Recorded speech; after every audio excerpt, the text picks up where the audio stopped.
Hi guys! For today, we will cook pork ribs asado. Ito po yung main ingredients natin is pork asado na nilagyan ko na ng oyster sauce para manuhot-nuhot yung yung timpla. Tapos meron tayong potato, carrot, garlic, onion, bell pepper, 1 tablespoon of butter, meron tayong liso paminta, dahon ng paminta, bilef. Meron tayong soy sauce, saka toyo. Ito po ay patis, at saka olive oil, at ang ating tomato sauce. Of course, merong salt. Tara, let's cook na. So ngayon, mainit na yung pat natin, lagyan na natin ng mga 1 tablespoonfuls of olive oil para pang suti lang yan ng ng spices, para hindi siya oily kasi yung pork pork na yon. Huwag na natin masyadong ma-oil. Mainit na yung mantika natin, ilagay na natin ang ating garlic. Medyo lang yung apoy, medium lang yung apoy. Lagay na natin ang ating garlic. Tapos yung onion.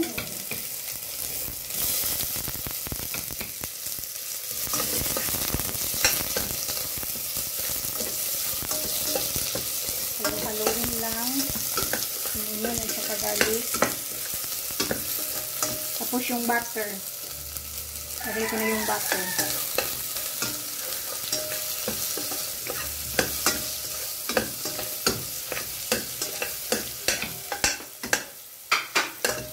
Yung medyo brown na yung garlic at saka yung onion, saka na natin ilagay yung ating karne.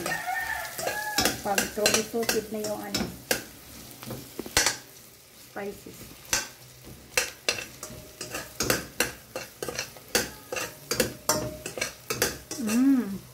Amoy butter.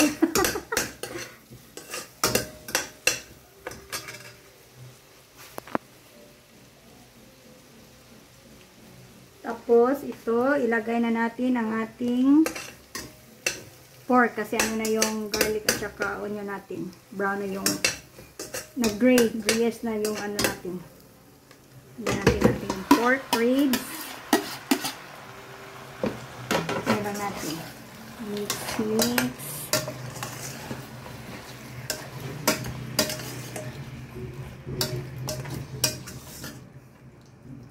Yung salt pala guys is lang po to, 1/4 1/2 teaspoon lang po ito. Tapos dahan-dahanin ko lang po sa paglagay yung nung last vlog ko sinabi ko na kung bakit dahan-dahan ako maglagay ng asin.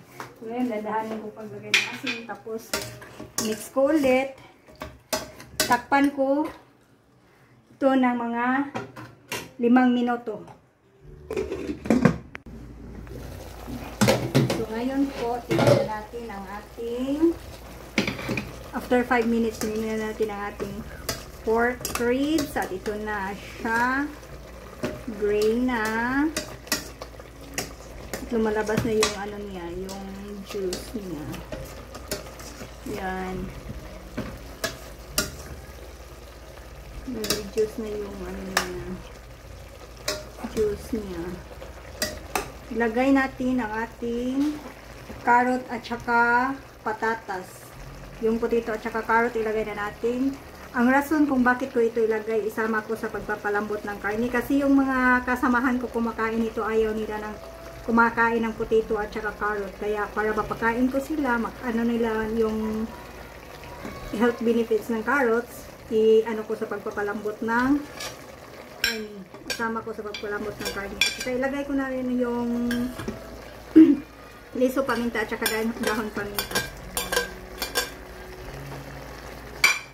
Halu-haluin lang natin.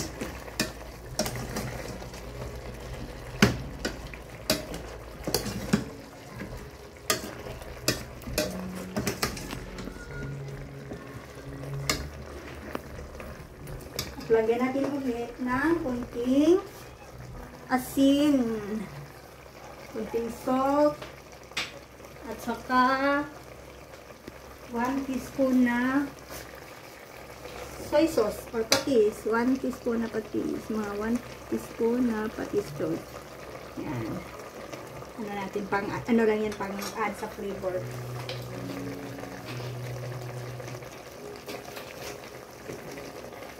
Right. Lagyan natin ang ating, ilagay na natin ang ating toyo na mga 1 teaspoon din na toyo. Kaya, konti na lang yung nilagay kong salt kasi mayroon na siyang patis at saka soy sauce at may oyster sauce na po din siya. I-ano lang natin siya. Tapos, ilagay natin ang ating red bell pepper.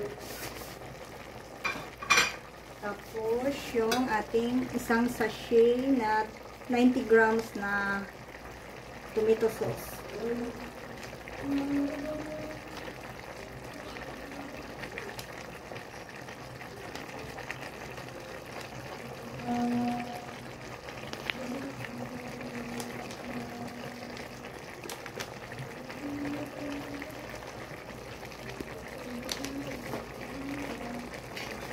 Tapos, haluin. Haluin lang natin siya hanggang truly mix na siya. Ang purpose ko din po bakit ko kailang nilagay yung patatas kasama palambot sa pagpapalambot ng karne kasi ayaw para yung sabaw niya, parang saucy yung sabaw niya. Hindi watery. Ayaw ko kasi maglagay ng cornstarch o flour para pampalapot sa sabaw. Kaya ko yung patatas para yung ibang ng patatas ay mapunta na sa sabaw niya para maging creamy ang sauce. Double purpose din po yan. Pag yung mga kasama niyong kumain ayaw kumakain ng patatas at saka carrot, so i-ano mo yung patatas, sama mo sa pagpapalambot ng karne.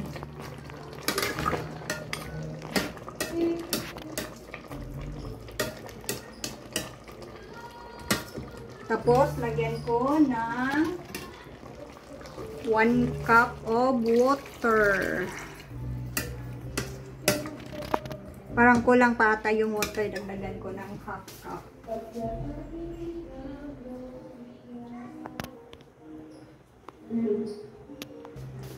Dagdagan ko siya ng mga 1/2 cup. Takpan natin ng mga 15 minutes. Tama, mabot na yung karne natin. Yung pork ribs natin. Okay, naka-medium fire lang din po siya. Tingnan muna natin guys after 20 minutes. Kanina sinabi ko after 15 minutes pero tiningnan ko pagkatapos ng 15 minutes hindi pa siya masyadong malambot. So in-extend ko ng 5 minutes. So ito po ay mga 20 minutes na ito after din. Ito na po, na-achieve na natin ang ating na lumapot na yung sabaw, yung sauce. Tapos yung ibang part ng carrot. Tingnan nyo ng carrot, hindi na siya whole size slice niya. Kasi ngayon, gaya ng sinabi ko na yung mga kasamahan kong kumakain ito, ayaw nila ng carrot, ayaw nila ng patatas, kaya para-paraan lang din yan guys kung paano sila natin mapapakain ng vegetables.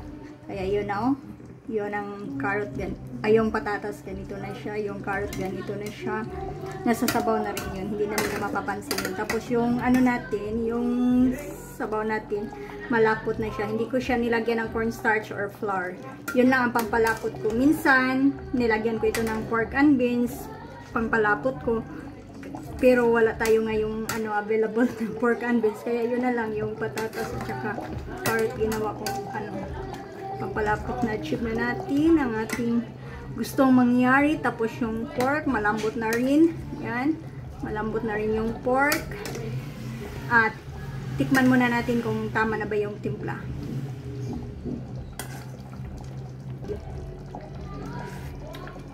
Medyo kulang pa siya sa asin kasi meron pa tayong natirang asin. So ang natirang asin, ilagay ko po siya. Ilagay ko po siya lahat ang mga natirang asin.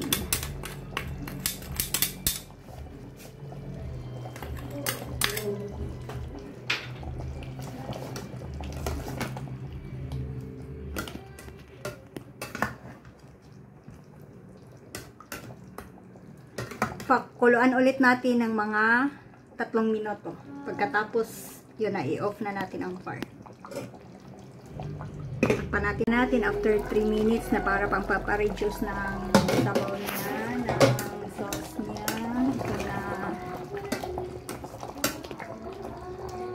Ito na siya, tamang-tama na.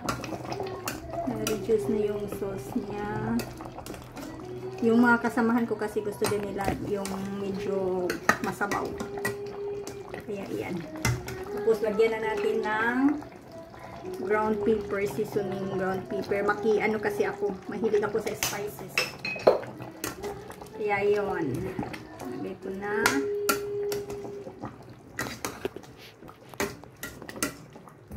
At ito, off ko na yung apoy.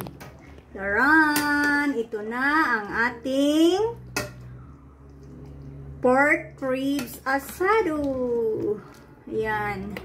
Yung carrot, hindi na natin masyadong nakita kasi na ano na siya. Ano na siya sa sabaw. Napino na siya sa sabaw. Nasali na sa sabaw yung carrot. So, mapapakain na natin ng carrot yung hindi kumakain ng carrot at ang patatas. Yan na ang pork ribs asado. Guys, for watching.